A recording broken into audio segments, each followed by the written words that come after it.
그는 박물관의 가장 내밀한 곳 수장고에 누워 있었다.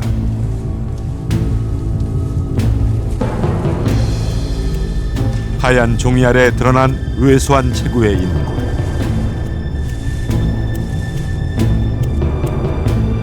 전체 골격과 치아까지 거의 온전히 남아있는 인골은 통일신라시대 사람으로 추정되고 있다. 사망한 지 1000년이 넘었지만 곳곳엔 죽음의 흔적이 남아있다.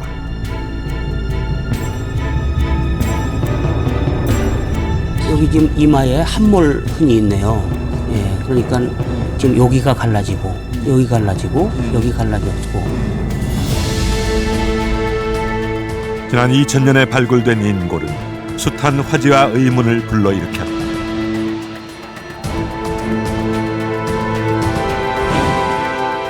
인골이 출토된 곳이 우물이었기 때문이다.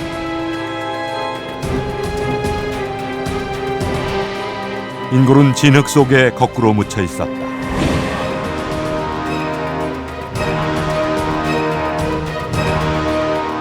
그는 왜 우물 속에 있었을까?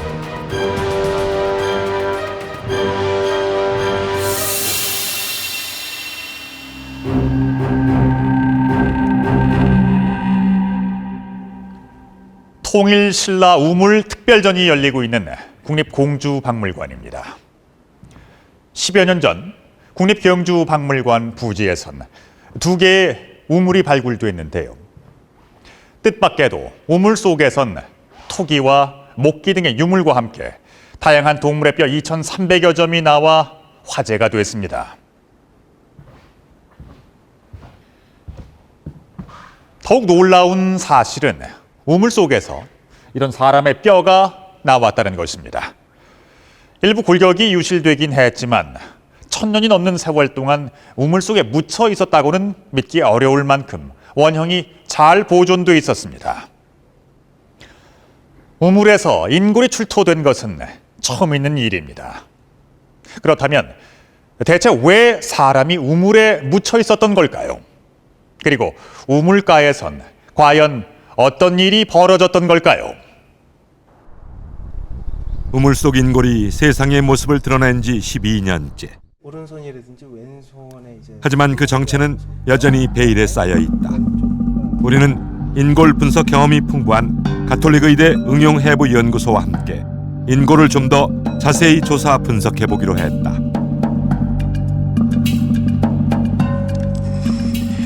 (8월) 말까지 전시 일정이 잡혀 있어 박물관 안에서의 조사만 가능한 상황.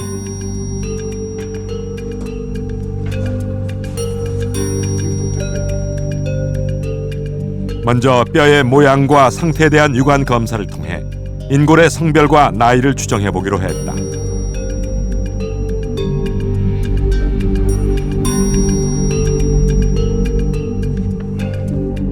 나이를 알 수 있는 1차적인 정보는 신장이다.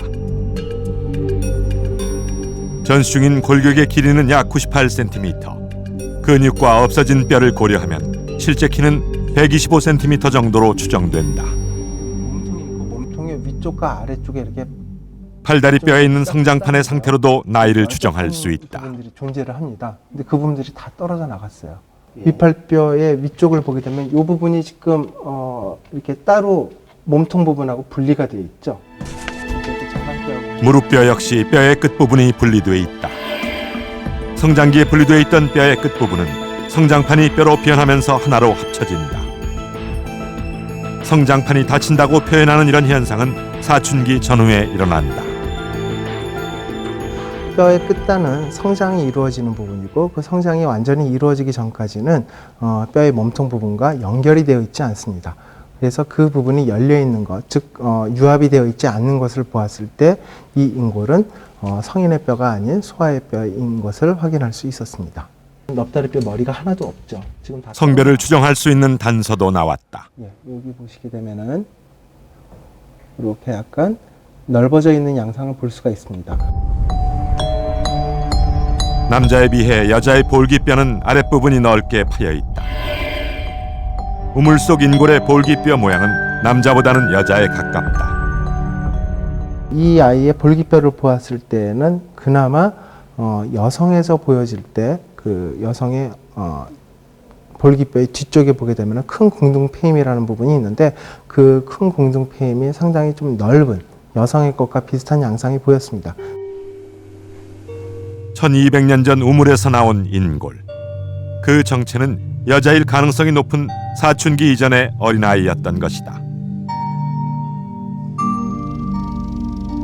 아이의 생전 얼굴을 복원하기 위한 작업도 진행했다. 3차원 입체 촬영 장비를 이용해 두개골의 형태를 기록한 다음 그 위에 근육과 피부를 입히는 작업이다.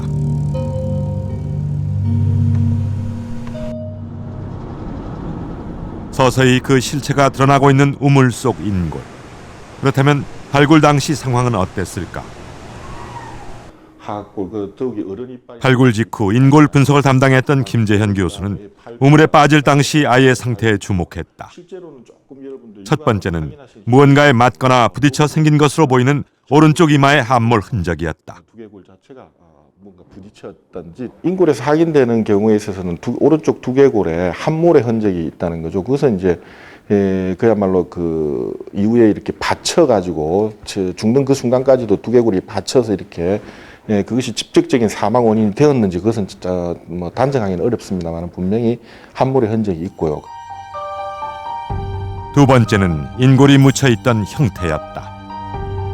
머리를 바닥으로 향한 채 거꾸로 묻혀 있던 아이. 특이한 것은 오른팔을 머리 위로 뻗은 채 발견됐다는 점이다. 김재현 교수는 아이가 우물에 빠지면서 본능적으로 팔을 뻗은 것이라고 추정하고 있다.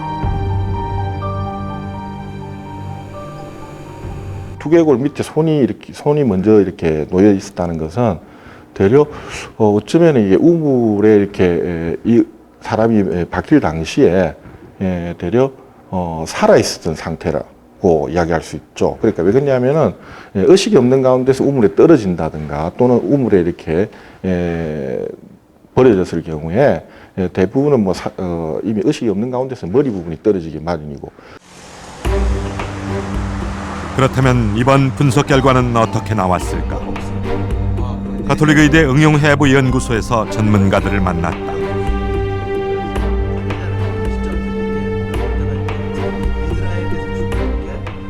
치아 분석을 담당한 이상섭 법의관과 뼈의 상태를 분석한 이우영 교수. 먼저 아이의 오른쪽 이마에 남아있는 함몰 흔적에 대해 확인했다.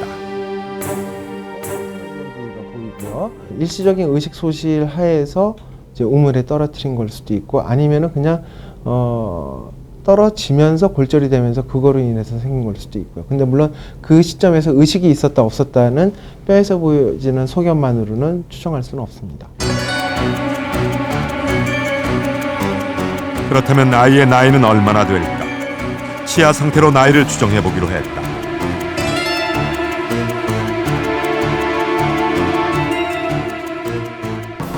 이 아이의 치아는 영구치와 유치가 섞여 있는 상태였다.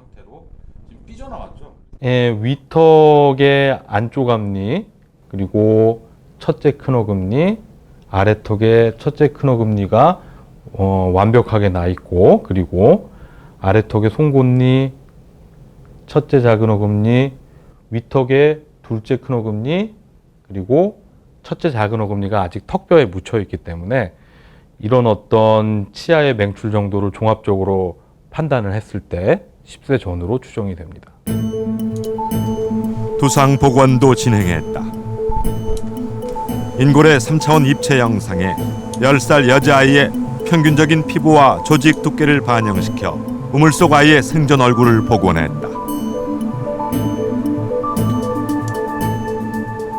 마침내 아이의 얼굴이 그 모습을 드러냈다.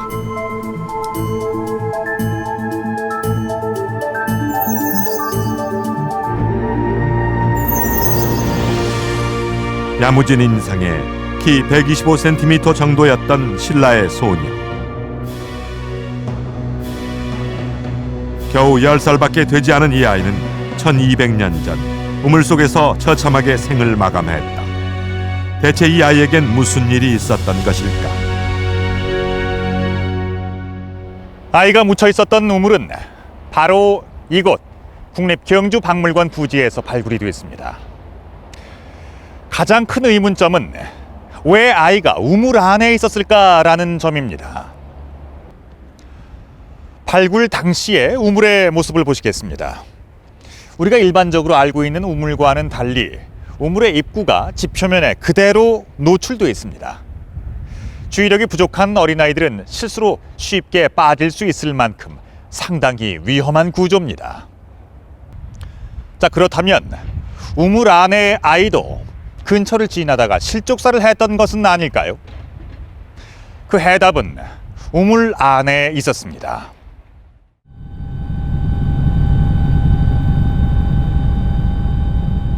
신라의 왕궁이 있던 경주 월성. 월성의 남쪽에 자리한 국립경주박물관 부지에서는 1998년과 2000년 두 개의 우물이 발굴됐다. 공사 도중에 발견된 고대 신라의 우물. 아이가 묻혀있던 곳은 고고관과 안압지관 사이에 있던 우물이었다. 거기서 유물이 두 군데가 나왔습니다. 바로 이 지점이 어린아이 뼈가 나온 그런 우물터입니다. 우물에서는 사람의 뼈 외에도 다양한 토기와 동물의 뼈 2,300여 점이 출토됐다. 지금까지 발굴된 우물 유적 가운데 최대 규모다. 동물뼈의 경우 대부분 일부 골격만 확인됐지만 개와 고양이는 거의 완전한 형태로 출토됐다. 개는 4마리 정도가 발견됐다. 복원된 개는 수컷으로 몸 길이가 무려 108cm에 이른다. 지금까지 한반도 고대 유적에서 확인된 개 중에서 가장 크다. 고양이도 현대 고양이보다 체구가 크다. 5마리 정도가 출토됐는데 그 크기가 달라 어미와 새끼가 함께 묻힌 것으로 추정된다. 모두 30여 종의 동물뼈가 출토된 우물. 그런데 이 많은 동물들이 어떻게 우물에 들어가 있었을까? 가장 이해하기 어려운 것은 어류의 뼈다. 10종류에 달하는 물고기의 뼈는 누군가 의도적으로 우물에 묻었다는 의혹을 갖게 한다. 특히 눈에 띄는 것이 바로 상어의 척추뼈다. 경북 안동의 의성 김씨 고택. 후손들이 모여 조상의 기제사를 올리고 있다. 과일과 떡, 고기 등으로 차려진 제사상.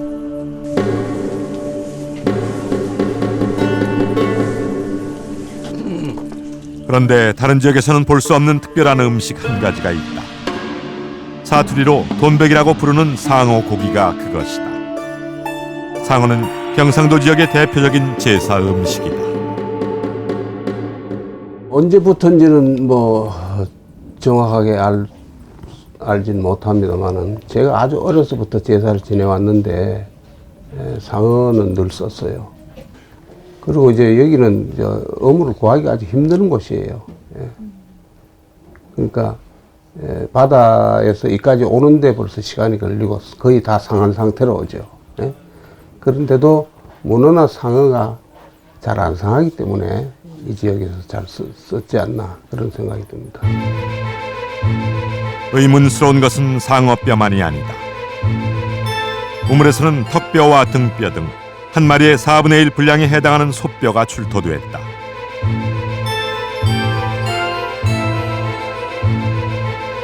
어금니만 남았지만 말뼈도 묻혀 있었다. 소와 말 역시 오래전부터 제사에 썼던 동물로 삼국사기에도 그 기록이 남아있다.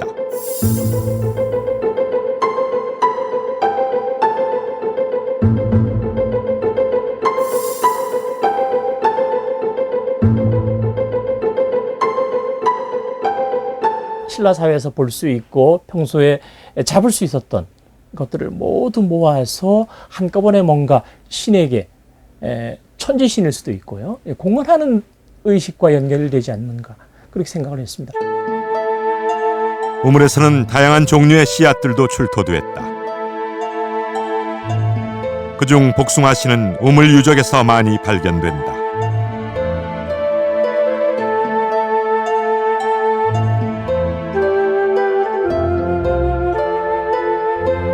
경주 동천동에서 나온 기와 조각에는 우물정자에 복숭아 도자가 새겨져 있어 우물과 복숭아의 긴밀한 관계를 보여주고 있다. 복숭아씨는 예로부터 귀신을 쫓는 과일로 알려져 있고요. 여기에는 장수라든지 여성을 상징하는 다양한 의미가 담겨져 있습니다. 이러한 것들은 깨끗한 물을 바라거나 나쁜 기운을 물리친다라는 어떤 의미를 담아서 일부러 넣어두는 경향을 나타내고 있습니다. 우물에서는 다양한 토기들도 나왔다.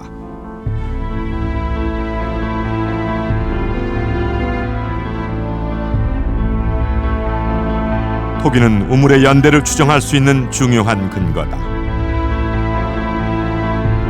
항아리의 몸체를 평평하게 만든 사각 편병과 도장을 찍어 무늬를 낸 인화문 토기는 8, 9세기 통일 신라 시대를 대표하는 유물이다. 그 중에는 아가리가 깨끗하게 잘려나간 토기도 있었다. 이런 형태의 토기는 무덤이나 제사 유적에서 흔히 발견된다. 고대 사회의 제사 유적을 발굴하다 보면 유물들이 온전하게 출土되는 경우도 있지만 유물의 상당 부분을 훼손해서 넣는 경우가 있습니다. 그런 걸 회기라고 하는데요. 그런 것의 일종일 가능성도 있다라고 생각합니다. 동물뼈나 토기 외에도 두레박, 나무 머리빗 등의 생활용품들도 우물에서 많이 출토됐다.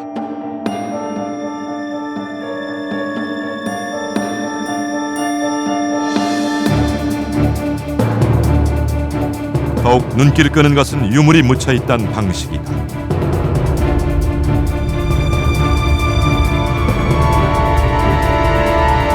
아이의 뼈가 발견된 위치는 지하 8m 부근이다.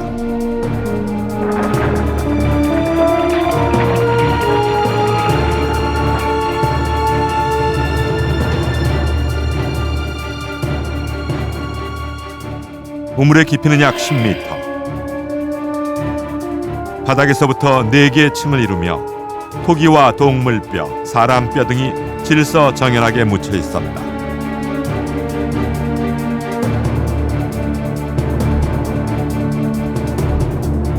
장기간에 걸쳐 마구잡이로 넣은 것이 아니라 단기간에 어떤 순서에 따라 의도적으로 매립한 흔적이 분명했다.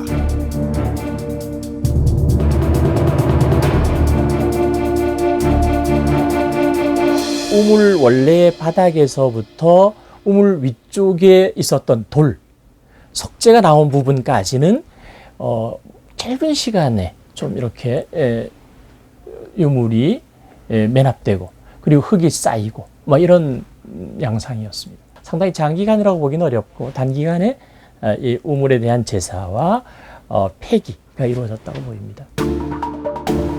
그렇다면 우물 속 아이의 존재는 어떻게 설명할 수 있을까? 가장 쉽게 생각할 수 있는 것은 입구가 낮은 우물에 실수로 빠졌을 가능성이다.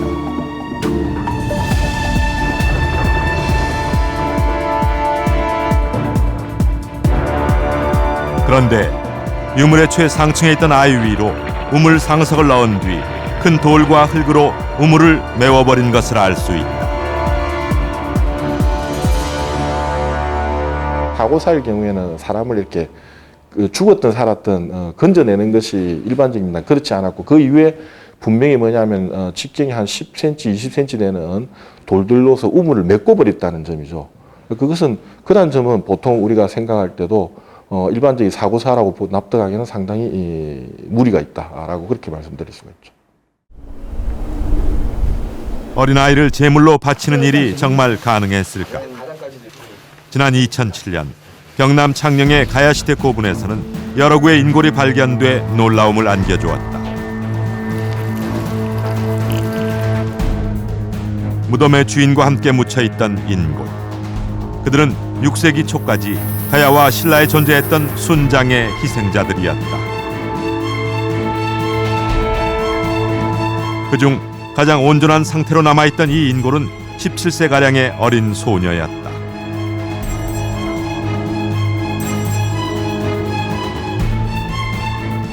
그로부터 2년 뒤 아이의 모습이 복원됐다.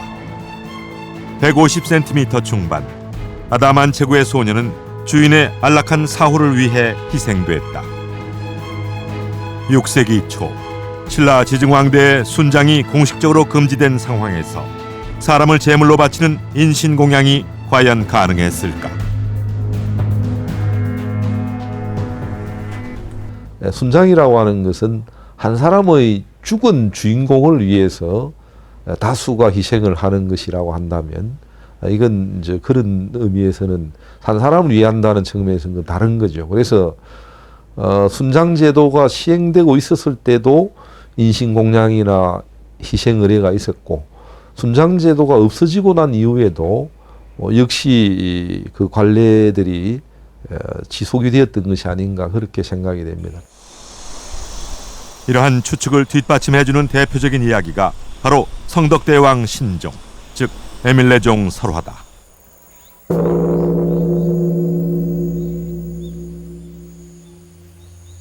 종소리를 내기 위해 끓는 쇳물에 어린아이를 넣어 만들었다는 에밀레종 이야기는 기원을 담은 아이의 희생이라는 점에서 우물 속 아이의 이야기와 흡사하다.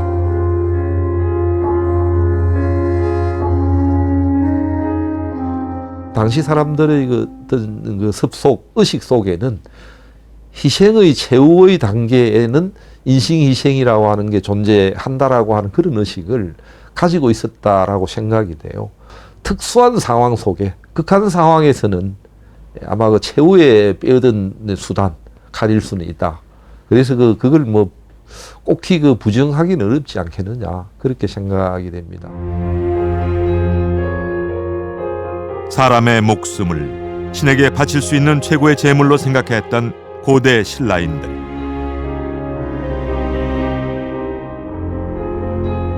우물에는 제물로 바쳐진 어린아이의 비극적인 죽음이 숨겨져 있었다.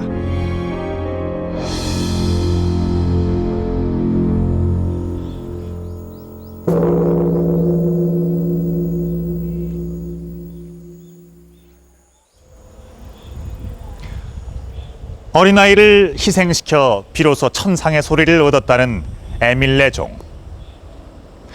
슬픈 설화 때문인지 종소리에서 애잔함이 느껴집니다. 에밀레종 설화만큼이나 잘 알려진 심청전도 역시 인신공양을 다루고 있는데요. 효녀 심청이 아버지의 눈을 뜨게 하기 위해서 공양미 300석의 몸을 팔아 인당수의 제물로 희생된다는 이야기죠. 그런데 이런 설화들은 어디까지나 전해져 내려오는 이야기들일 뿐 실제 인신공양의 흔적으로 추정되는 인골이 나온 것은 바로 이곳 국립경주박물관 부지에서 발굴된 우물의 경우가 처음입니다. 고대 신라에서 행해진 인신공양의 제사. 그런데 이런 특수한 제사를 지낸 공간이 왜 하필 우물이었던 걸까요?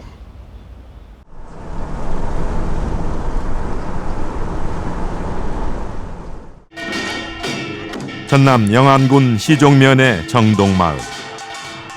풍물소리로 온 마을이 시끌벅적하다. 매년 정월 대보름에 지내온 우물 제사를 재현하고 있는 것이다. 자, 지금부터 당금소리에 맞춰서 작년 묵은 물을 깨끗이 품어내기 위해서 물을 한번 품어봅시다. 정월이라 대보름은 각신임. 천년 동안 마르지 않았다는 정동샘. 사람들은 올해도 맑은 물이 샘솟기를 기원하며 제사를 올린다. 우리 농촌 사람들은 물하고 많이 관련되지 않습니까? 그래서 이 농사도 한 해보다도 가뭄이 안 들어야 금년 농사가 풍년될 수 있고, 그래서 금년 농사 또 풍년 기원하면서 샘 제사를 모셔오고 있습니다. 농경 사회에서 끊임없이 샘솟는 우물은 생산과 풍요의 상징이었다. 그렇다면 누구에게 이런 제사를 올린 것일까? 그것은 바로 우물 속에 산다고 믿었던 물의 신 용왕이었다.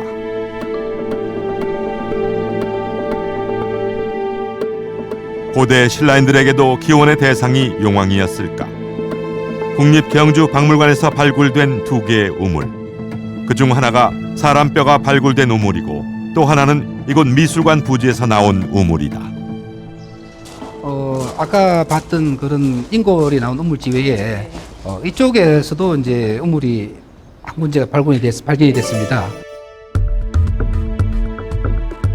발굴 당시 우물은 윗부분이 깎여나가 깊이 3m 정도만 남아있는 상태였다. 이 우물에서도 제물로 추정되는 다양한 토기와 동물뼈가 나왔지만 사람뼈가 발굴된 우물에선 볼 수 없었던 유물 한 점이 출토됐다. 앞뒤로 글씨가 새겨진 목간. 일부 글자가 마모됐지만 남은 글자를 해석하면 다음과 같은 뜻이 된다.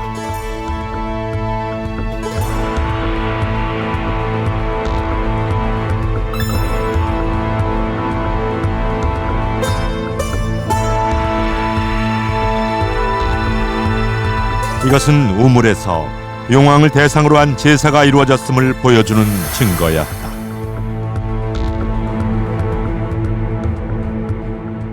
용자로 읽을 수 있는 것은 그 마멸이 심하지만 남은 그 획수로 보아서 거의 용왕이 확실한 것으로 여겨집니다.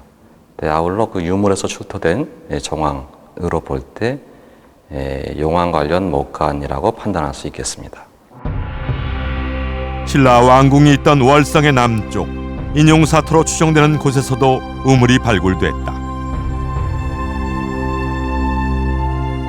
경주박물관 우물에서 나온 것과 비슷한 형태의 목간. 여기엔 용왕이라는 글자가 좀 더 선명하게 적혀 있었다.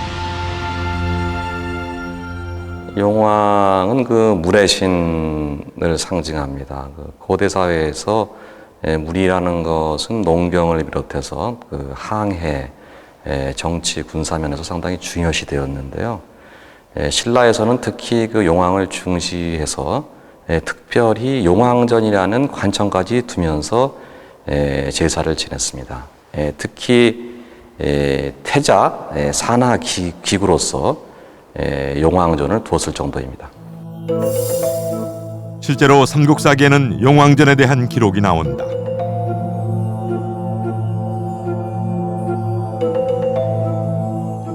용왕전이 있던 경주 안압지. 이곳에선 또 하나의 용왕 관련 유물이 출토됐다.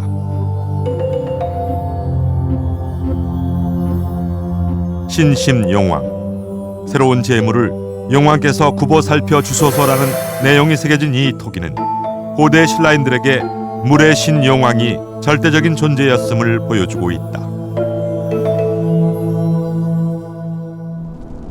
사람의 뼈가 발견된 우물은 과연 제사 유적이었을까? 그 해답을 찾기 위해 우물 유적이 많고 관련 연구가 활발하게 진행되고 있는 일본을 찾았다. 9세기경 우물에서 출토된 접시 모양의 이 토기에는 신들의 이름이 가득 적혀 있다. 多分書かれた順番もね、まず東方ですね。で次に南方土工推進号で西方土工推進号で北方土工推進号で中央土工推進号で中央のところがここまでできちゃってるんですよ。 신에게 바친 제물. 그 대상은 바로 땅의 신인 토공과 물의 신인 수신이었다. 井戸を掘る井戸を作る人が主催をしてでその土地の神様土工ですね土地の神様に、まず、土地をこう掘ることに対して許しを願うそれと、その土地にできた井戸ですからその井戸を永久にね使えるようにお願いするのが一点ですね。それと、水の神様に対してこの井戸が枯れないようにもしくは濁らないようにというのをお願いするそういうお祭りがここで行われたんだというふうに思います。 수신은 곧 용왕을 가리킨다. 당시 일본과 신라에선 용왕을 섬기는 제사가 존재했던 것이다.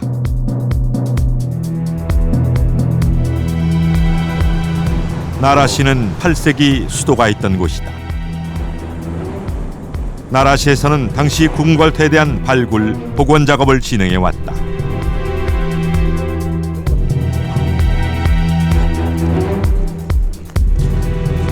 공터에는 왕실에서 사용하던 우물이 있던 자리가 남아있다. 왕실의 식수원으로 활용됐던 우물.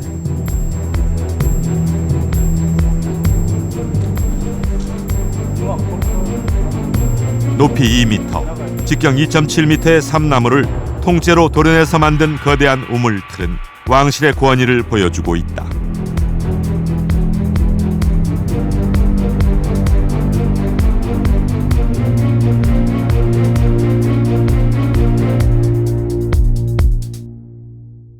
나라시 매장문화재 조사센터. 이곳엔 나라시대의 우물틀이 전시돼 있다. 지금까지 나라 지역에서만 1000개가 넘는 우물이 발굴됐다.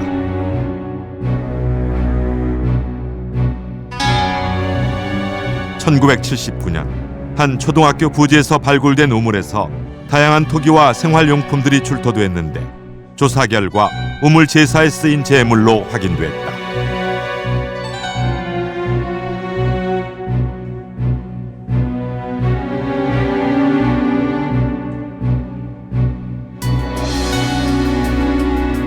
(1999년에는) 평성궁터의 동쪽에서 최대 규모의 우물이 발견됐다. 우물에서는 구연부가 파손된 토기와 목재인형, 복숭아씨, 동물뼈 등이 출토됐다.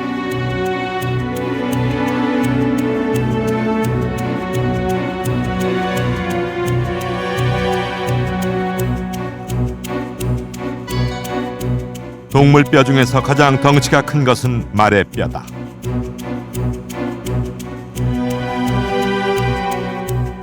사슴의 뼈도 일부 출토됐다.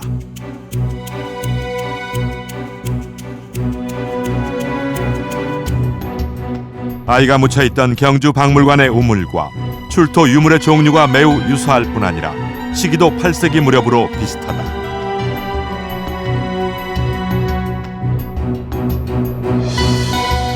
특히 눈길을 끄는 것은 남녀가 구분된 나무 인형이다.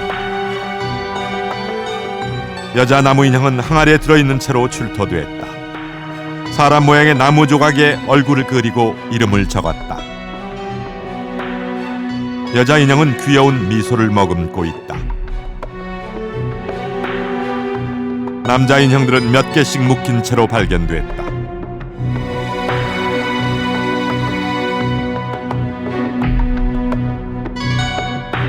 여자 인형보다 상대적으로 크고 남성의 상징인 수염이 그려져 있다.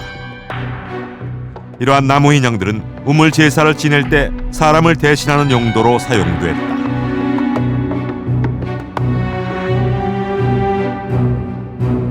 人を生贄にするということはありません。ただ人の汚れですとかその病気とかそういうものを身代わりとなる人の形をした人型っていうものを作りまして、そこにそれを移して、そしてそれをこの世とあの世のつなぐ通路としてある井戸の中に入れることによってそれをあの世へ送ってしまうと。 오사카 야호시의 조호지 유적에서도 사람의 얼굴을 그린 유물이 출토됐다.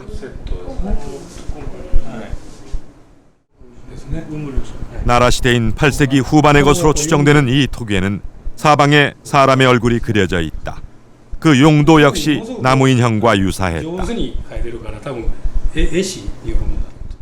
そういうこう顔を描きましてですね、おそらく使い方としましてはこの土器の口の周りにですねこう和紙を貼りましてですね、でそうした貼った中でですねここにこう息を吹きかけましてですね、例えば自分の思いであるとか例えば病気ですね、そういったものをこう閉じ込めるんです。で閉じ込めてですね最終的にはこう皮とかですね、水に関係する池でも、井戸でもいいんですけど、そういうところに流すんだと、そういう行為をですね行われたんじゃないかと考えてるんですね。 고대 일본인들도 소원을 이루고 재앙을 씻어내기 위해 우물 제사를 널리 지내왔다.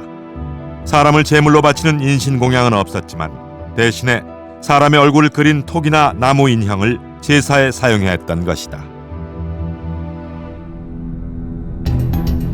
신라인들에게 우물은 각별한 의미를 지녔다.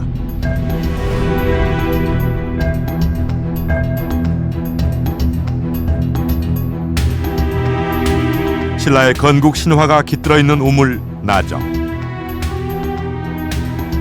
삼국유사에는 하늘을 나는 백마가 나정 옆에 알을 내려놓았고 그 알에서 태어난 사람이 신라의 시조 박혁거세라고 기록돼 있다.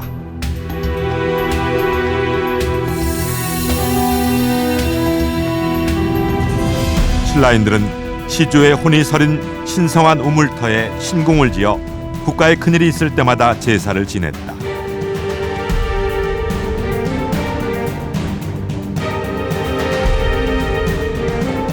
시조 박혁거세의 부인이자 신라 최초의 왕비인 아령의 탄생도 우물과 관련돼 있다.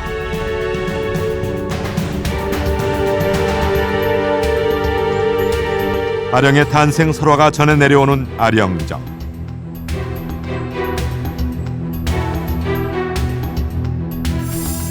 삼국유사는 아령정에서 나온 용의 옆구리에서 여자아이가 태어났다고 기록하고 있다. 아령은 우물의 신 용왕의 딸이었던 것이다. 우물가에서 태어난 천신과 용왕의 딸이 만나 세운 나라가 바로 신라였다.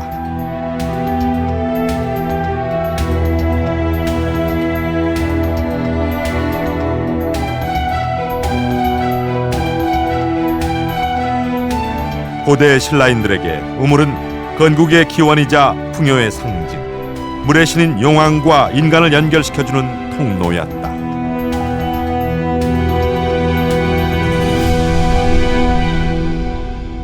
신라의 시조 박혁거세가 태어났다는 나정입니다. 우물터와 함께 신궁으로 추정이 되는 거대한 팔각 건물의 터가 남아 있습니다. 신라인들은 우물을 신성한 공간으로 여겼음을 알 수 있습니다.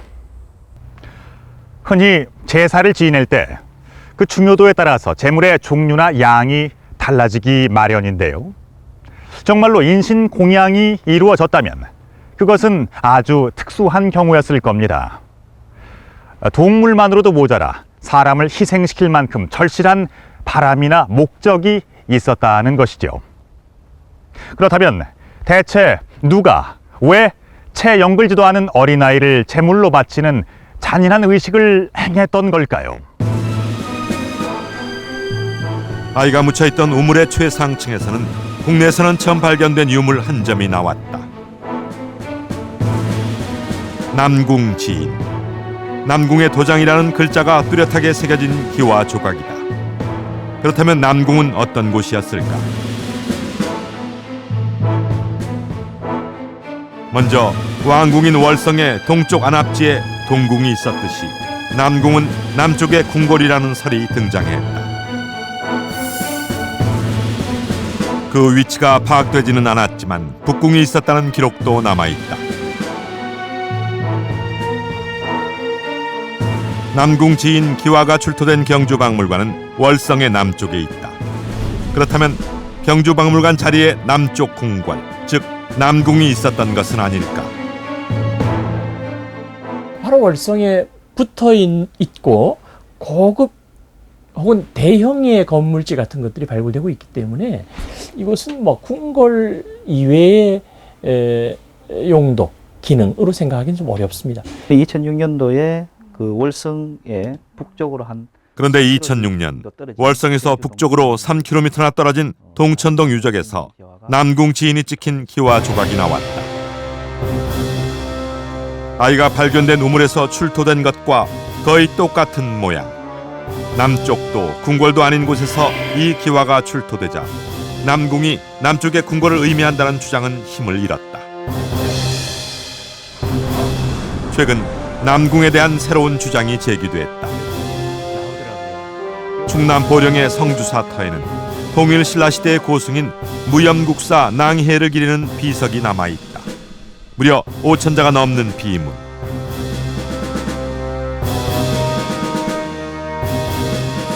그중엔 남궁상에 관한 기록이 있다. 무염국사가 헌건왕한테 그 중국에서 있었던 예를 들어서 나라에 이익이 되고 해를 막을 수 있는 그런 방책을 얘기합니다. 그럴 때 헌건왕이 그 동생뻘 되는 남궁상에게 대사의 말씀이 옳다, 잘 들어라 이렇게 이제 말씀을 하세요. 남궁지인 기와 조각과 똑같은 한자를 쓰는 남궁상. 과연 남궁은 무엇을 의미하는 것일까? 예부의 별칭이 남궁이었다는 기록이 있습니다. 그래서 예부라고 하는 관부는 또 국가제사를 관장하는 관부이기 때문에 저는 결국 두 점의 남궁지 인명 기와가 제사 관련된 유적에서 나온 것이라든지 그런 것들을 통해서 볼 때 결국은 남궁이라고 하는 것이 예부일 가능성이 높다, 그렇게 생각을 하고 있습니다. 6세기 말 진평왕 때 설치된 예부는 국가 제사를 주관하던 관청이었다. 남궁이 남쪽의 궁궐이든 아니면 예부이든 왕실이 우물 제사에 참여했다는 공통점이 있다.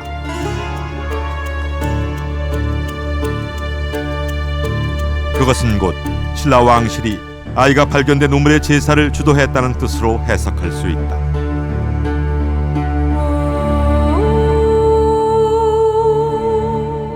10살밖에 안 된 여자아이가 묻혀있던 우물. 그날 우물가에선 어떤 일이 벌어진 걸까?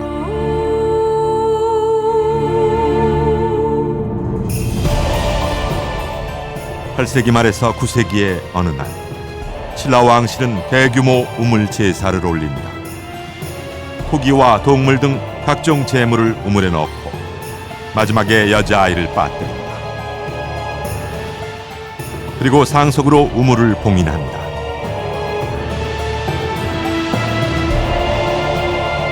(8세기대) 신라 사회에서는 불교가 기본적으로 국가의 통치 이념도 될 뿐더러 많은 백성들이 믿는 국가적인 종교지 않습니까? 그래서 불교의 그러한 논리하고는 배치되는 그러한 일이 되겠죠. 그럼에도 불구하고 인신을 희생했다라고 한다면 뭔가 국가 차원 혹은 정권 차원 이런 차원에서 선택할 수밖에 없었던, 피할 수 없는 뭔가 극단적인 행위였다는 생각이 들거든요. 8세기 말에 집권했던 원성왕의 능. 원성왕은 재위 기간 내내 가뭄과 싸워야 했다. 14년의 재위 기간 중 재기록이 없는 해는 단 1년뿐이었다.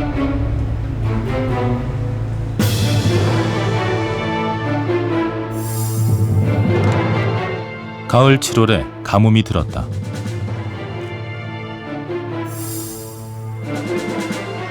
(9월에) 왕도의 백성이 굶주렸다. 나라 서쪽에서 도적이 많았다. (5월에) 조를 내어 한산주, 웅천주 두 주에 굶주린 백성을 진율하였다. 여름 (4월에) 가물었다. 왕이 친히 죄수를 심사하니 6월에 이르러 비가 왔다. 12년 봄 경도에 기근과 역병이 돌아 왕이 창고를 열고 진율하였다. 여름 6월에 가뭄이 들었다. 9세기에는 어땠을까? 9세기 초에 집권한 헌덕왕대의 가뭄과 그로 인한 잠상은 그야말로 심각했다.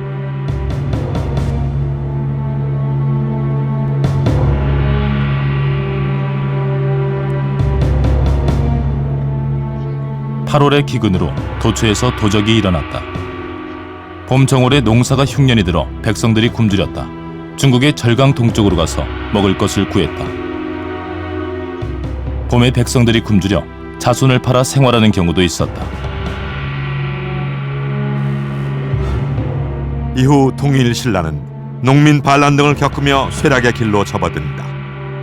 가뭄이 가져온 고통과 그로 인한 사회 불안, 그것이 바로 인신공양의 우물 제사가 있었던 통일신라 말기의 모습이다.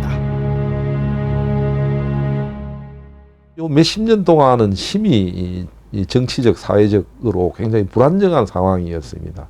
이런 분위기에 아마 왕실도 안정할 수가 없는 거죠. 그래서 큰 규모로 치러진 제사였다고 한다면 왕실의 안정을 도모하는 그런 희생 의례로서 아이를 희생양으로 삼아서 제사를 지내는 그런 그 경우가 있지 않았을까 생각이 됩니다.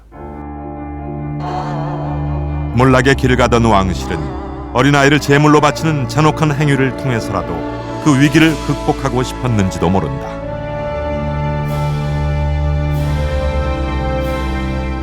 (1200년) 전 우물 속에서 발견된 아이. 그것은 굶주리고 혼란스러웠던 통일신라 말기의 암울한 초상이었다.